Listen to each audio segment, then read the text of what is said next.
Let's do this.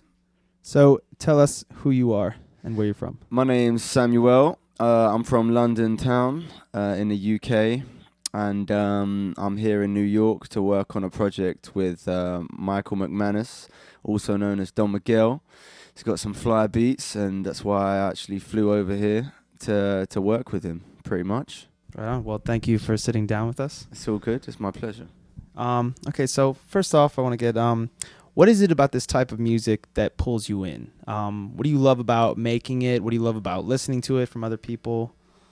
I'd say it's just the expression. I mean, like, I used to be really into like rock music and heavy metal. I mean, I still like that influence now, but I feel like, I guess with hip hop and stuff, it's like you can get all different types of music into the one thing. So as much as I like all genres of music, I can kind of integrate that stuff into everything, into what we do. And I guess like I like poetry a lot as well. So, and then, I mean, I haven't like learned how to play an instrument, even though when I was young I tried the guitar because it was one of those things where like your parents try and get you to do something along those lines, and then I kind of just gave up after a while. But I used the rhymes, the flow as my instrument, I guess, to kind of. That's why I tend to like writing to specific beats to like complement them, you know, and just go exactly with that specific track. So yeah. So when did you start making rhymes specifically? When did you kind of make the jump to hip hop? And Um, you have to forgive me. I'm real bad with dates. That's and okay. that, but a little. I mean, I guess I was writing. It was weird. I was kind of writing stuff that was like spoken word from kind of young, and I guess gradually I trained to kind of just flow it better, and that's when I got more confidence to actually rhyme it on beats and that. I mean, before it would just it's basically like poems really, and then now like I mean it's only been about 2 years, maybe just over 2 years that like shout out to my ex-girlfriend who was also a rapper, and like she kind of made me think that I could do it pretty much. And it was since then that like don't know, there was just one day that I decided, you know what, I'm gonna really give it a go, and within like a couple of days I met my friend, well, he is from the year above in school, a guy called Jeremy, whose producer name is Jezza. He's on Pleasant Surprise. He does like 80% of that.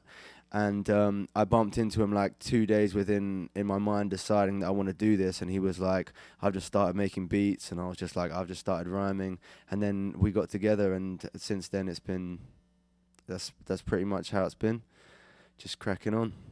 cool. So take me through the process of how a particular song you and Jezza working together. I guess it really varies. I mean, at first it was more like he would like I'd listen to a bunch of beats that he'd kind of done himself in his own time, and then I mean they were like quite short loops, and I'd end up just writing like a bunch of rhymes to them and a bunch of hooks and stuff, and then like it would kind of go from there. I mean, like since then we've had more time to actually make stuff together, you know, like sit down, and there'll be like things where I'll pick samples possibly that I want him to chop up, and he'll do that for me, which is great. And then like even tracks, there's been tracks where there's like tunes that like my dad has liked, and like I've wanted to use those kind of samples, so I've got him to like work with them, which has been good. And like I mean, there's been like loads of different places. There was this boathouse, like shout out to Jedi and all these other guys like from the boat. They'll know what I'm talking about. And like we spent a lot of time there. Like a lot of the tracks from Pleasant Surprise, which is the debut album of mine, that like we did there at like the early hours of the morning, you know. I mean, they were obviously rough drafts, and it was only until the studio days that we kind of got them, the vision for them. Like, obviously, the vision for them is always in our minds, but I think until you got the quality down and you've got like it sounding how you want, then it's really there. So. Well, speaking of Pleasant Surprise, which is great, by the way. Thank you very much. I appreciate the listen. Yeah, it's Grab a going little. over really well over here. Thank you. And the show you played the other day was great. People really got a kick out of it. And thank you very much to Centerville. It was right in the spot pretty much that I did my little performance, and it was great shindig. It was good fun. So take me through, I guess, the process of making the album from start to finish, and like the ups and downs, any kind of roadblocks you might have hit, or the good parts. All. Well, basically, yeah. I mean, as I said in the last question, like a lot of the tracks were made like in different places, like the rough drafts. Anyway, I mean, we ended up recording all of those tracks in the one place. Shout out to John at Click Studios. That's who pretty much helped us bring the whole project to life, which was great.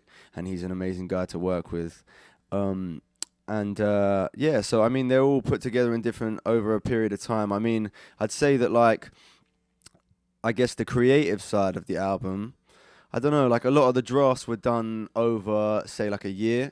But then, well, yeah, like a year and a half. And then from then, I think we spent like about 4 months in the studio where we proper wrapped everything up and got it sounding real tight.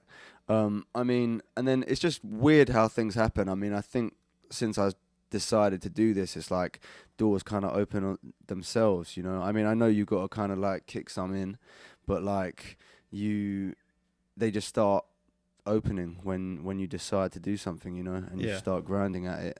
And it's like props to all the singers that were on there, Katie Harper, Tony Richard Singh, Amy Jane, who's also known as Berry Farley, and then my boy Lou Young, who I work with at my dad's work.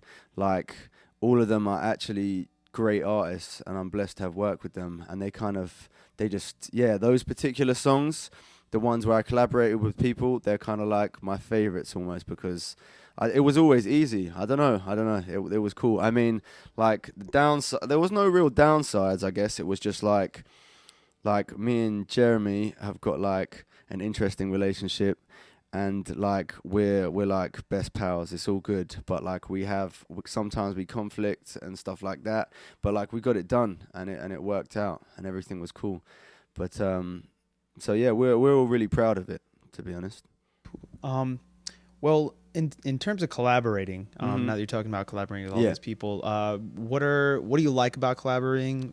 Are there things maybe you don't like about collaborating? I don't like it when there's like politics involved. I like it when the collaboration is like natural and like everyone's doing it for the love. I think that's when it's like the easiest and it's the most pleasant, and it's just like that's when it runs so smooth. I mean, I'm lucky because like no one on the project I really had to pay for or anything like that, apart from say studio time and that kind of thing. But like none of the creative side of things I had to really do that for. And it's just like no, collaboration is amazing. It's great. It's like it's extremely fun, and you just feel you build relationships that way. And I think I've got, through doing that project, I've got some great friends that like, and the memories of it all, you know. Yeah. So yeah. Well, you had mentioned earlier how you went to school for advertising.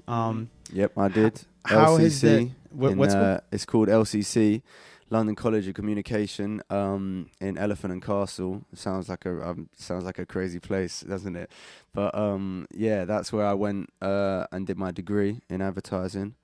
Shout out to my tutor Sean and Grant as well. They're good people, and they pushed me, and that was good. So how has this played a part? Your education played a part in your game plan for working on this project? Yeah, I guess so. I mean, like, I've always been into like the really creative sides of like pushing things out there. Like, I mean, I guess for advertising, like, it sounds like when you think of advertising, you first think of posters and you think of like ads, basically TV ads between programs and that. But like, it's all like the guerrilla kind of stuff and just the interesting ways, I don't know, taking it into different formats. Obviously there's social media now, and I find that real interesting, like in ways of getting that out there. And I was always interested in like campaigns that kind of were kind of unconventional. So I guess that and also just pure design. I like design as well. So like that's come into consideration for like the packaging for Pleasant Surprise. And I think like it made me want to have like a clear concept for it. So like rather than Pleasant Surprise just being like the title of the album, but like the whole feel of it. That's why like I made a load of copies and I'm giving them out for free because Yeah, like, you put them together by hand, yeah, right? yeah. And I mean they're all personalized, they're all signed to everyone, and it's like you don't have to pay for a Pleasant Surprise. You know what I mean? Like you usually just get it and you don't expect it. So that's kind of why, like, it feels good for me to. It feels good for the whole thing, just for me to put it in someone's hand, signed, like personalized to them, and it be like a gift. You know, I guess that's the idea behind the gift card kind of thing. So everyone's been amazing since I've been to New York. Like Michael McManus is an amazing guy. And yeah, I mean, yeah, it's been great. It's been perfect, you know. It couldn't have gone better.